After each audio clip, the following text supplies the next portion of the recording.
okwogera ekigambo oluwalo abasinga tebakitegeera twagala okunyonyola abantu abakoze ekigambo oluwalo. Oluwalo kitegeeza omusolo ogwasoloozebwanga okulima enguudo. Ogwo gwe bayitanga oluwalo. Lwaki bakutuuma oluwalo? Bakutuuma oluwalo kubanga abantu abamu bayagalanga okwebalama nga tebagala kuguwa, kati bawalanga bawale okuwa omusolo ogwo. Kyebava bagutuuma oba bagukazaako oluwalo kubanga abantu abamu babawalawalanga okuwa omusolo ogwo oguyitibwa oluwalo. Naye nga gwe musolo ogwaweebwangayo n'ekigendererwa ekyokulima n'okukola enguudo.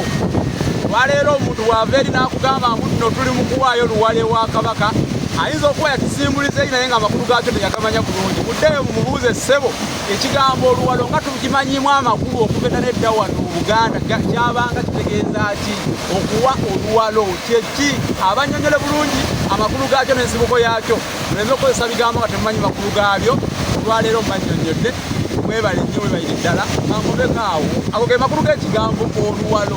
Era omuntu ava eri n'akubuzaabuza n'akulimbalimba kubanga olwaleero ndaba abantu batwala ebintu matooke ebiki amakula agandibadde amakula ewa Kabaka ate kati abantu baluyita luwalo.